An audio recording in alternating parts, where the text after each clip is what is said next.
Andhra Pradesh mid level health provider మరియు community health officer association ఆధ్వర్యంలో Guntur collector కార్యాలయం వద్దనున్న ధర్నా చౌక్ వద్ద నుండి కలెక్టర్ కార్యాలయం వరకు నిరసన ర్యాలీని నిర్వహించారు. ఈ కార్యక్రమంలో ఏఐటియుసి రాష్ట్ర గౌరవ అధ్యక్షులు వెలుగూరి రాధాకృష్ణమూర్తి హాజరయ్యారు. ఈ సందర్భంగా వారు మాట్లాడుతూ రాష్ట్ర ప్రభుత్వం కమ్యూనిటీ హెల్త్ ఆఫీసర్లకు కనీస వేతనాలు ఇవ్వకుండా వారిని ఇబ్బందులకు గురి చేయడం దారుణమని అన్నారు. తక్షణమే కమ్యూనిటీ హెల్త్ ఆఫీసర్ల సమస్యలు పరిష్కరించాలని, లేని పక్షంలో పెద్ద ఎత్తున ఉద్యమం ఉధృతం చేస్తామని హెచ్చరించారు. 11,000 మంది ఉద్యోగులు హైలీ క్వాలిఫైడ్ వీళ్ళందరూ పోస్ట్ గ్రాడ్యుయేట్ చేసినటువంటి వాళ్ళు వేరే ఉద్యోగాల్లోకి వెళ్తే కొన్ని $100 సంపాదించుకోవడానికి అవకాశం ఉన్నటువంటి వాళ్ళు. ఇదేదో ప్రభుత్వ ఉద్యోగం అని చెప్పి ఇందులో చేరితే ఒక పరీక్ష రాయించారు, పరీక్ష పాస్ అయిన తర్వాత ఇంటర్వ్యూలు చేశారు, సెలక్షన్ ఆర్డర్ ఇచ్చారు. ఆ సెలక్షన్ ఇచ్చేటప్పుడే జీతం ఇంత, ఇన్సెంటివ్ ఇంత అనేటువంటిది వాళ్ళకి ఇచ్చినటువంటి ఆర్డర్లోనే ఉంది. వాళ్ళకి కన్సాలిడేటెడ్ వేతనం ఇస్తున్నారు, కానీ వాళ్ళు చెప్పినటువంటి వాగ్దానం చేసినటువంటి ఇన్సెంటివ్ మాత్రం ఇవ్వటంలా. ఆ ఇన్సెంటివ్ డిమాండ్ చేస్తున్నారు వీళ్ళు. ఎంత న్యాయమైందో మీరు ఆలోచన చేయండి.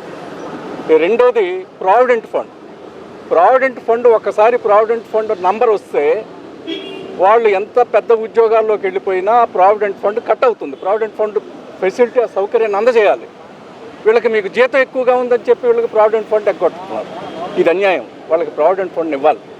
తర్వాత 6 సంవత్సరాలు కాదు, 240 రోజులు పనిచేసిన తర్వాత ఎవరినైనా రెగ్యులర్ చేయాలి. రెగ్యులర్ చేసి రెగ్యులర్ జీతాలు ఇవ్వాల్సినటువంటి అవసరం ఉంది, చట్టబద్ధమైనది. వాటిని తిరస్కరిస్తున్నారు. అన్నిటిని మించి వీరికి సంబంధించినటువంటి ఇంకా అనేక సమస్యలు గత 2 మాసాలుగా ప్రభుత్వం దృష్టికి తీసుకొస్తున్నారు. సమ్మెకు ముందు నిరసన ప్రదర్శనలు, మెమరాండాలు ఇవ్వటాలు ఇవన్నీ చేశారు. ఏ రోజు కూడా మీరు చర్చలకు రండి, మీ సమస్య ఏంటి మాట్లాడదాం రండి అని చెప్పి పిలిచినటువంటి పాపాన్ని పోలేదు. ఇప్పుడు మేము డిమాండ్ చేస్తున్నాం, ఏఐటీసీగా వాళ్ళకి మద్దతు తెలియజేస్తున్నాం. వాళ్ళ తరఫున మేము డిమాండ్ చేస్తున్నాం. మంత్రి గారు కానీ, లేదంటే కమిషనర్ గారు కానీ, లేదా దీనికి సంబంధించినటువంటి అధికారులు తక్షణమే ఈ సమ్మెలో ఉన్నటువంటి యూనియన్ నాయకుల్ని పిలిచి మాట్లాడి సెటిల్ చేయాల్సినటువంటి అవసరం ఉంది. ఎందుకంటే ఒక ప్రత్యేకమైనటువంటి కీలకమైనటువంటి విధులు నిర్వహిస్తున్నారు వీళ్ళు. ఆరోగ్య కేంద్రాల్లో కీలకమైనటువంటి విధులు నిర్వహిస్తున్నారు. ఆయుష్మాన్ భారత్ సంబంధించి రిక్రూట్మెంట్ సమయంలోనే వాళ్ళు 6 సంవత్సరాలు 10 పూర్తి చేసిన తర్వాత రెగ్యులేట్ చేస్తామని చెప్పేసి వాళ్ళు తెలియజేసి వాళ్ళని అపాయింట్మెంట్ చేసుకోవడం జరిగింది. కానీ ఇంతవరకు కూడా రెగ్యులేట్ చేయకుండా కాలయాపన చేస్తూ ఉన్నారు.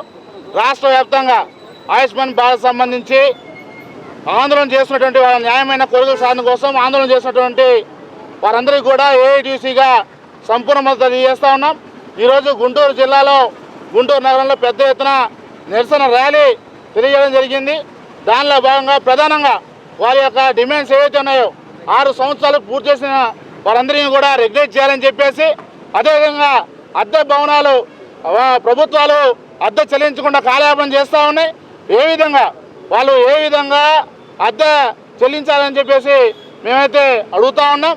ప్రధానంగా వారి యొక్క కోరికలన్నీ కూడా ఈ యొక్క రాష్ట్ర ప్రభుత్వం తక్షణమే పరిష్కరించాలని చెప్పేసి మేము ఏఐటీసీగా డిమాండ్ చేస్తా ఉన్నాం. సంవత్సరాల నుంచి మేము సిహెచ్ఓస్గా, కమ్యూనిటీ హెల్త్ ఆఫీసర్స్గా విలేజ్ లెవెల్లో వర్క్ చేస్తున్నామండి. మాకు నోటిఫికేషన్ ఇచ్చిన టైంలోనే మాకు 6 years కంప్లీట్ అయిపోతే మాకు వెంటనే రెగ్యులర్ ఎంప్లాయీస్గా అబ్జర్వ్ చేస్తామని చెప్పేసి గైడ్లైన్స్లో ఇచ్చిన్నారు.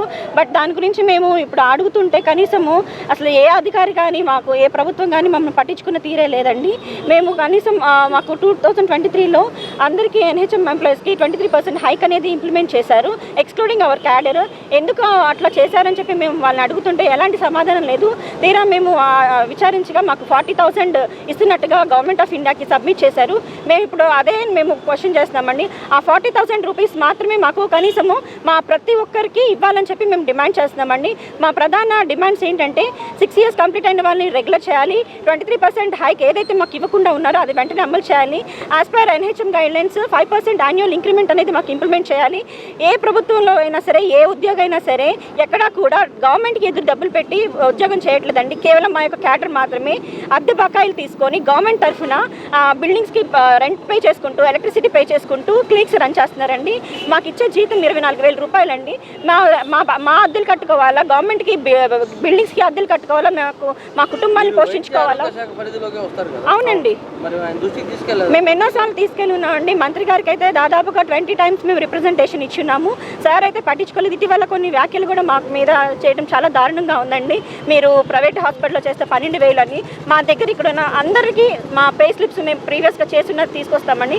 మేము 2004లోనే మేము చాలా అందరూ కాలేజ్ ప్రిన్సిపల్స్గా కూడా చేస్తున్నామండి. మాకు అందరికీ 30,000 40,000 వచ్చున్నాయి.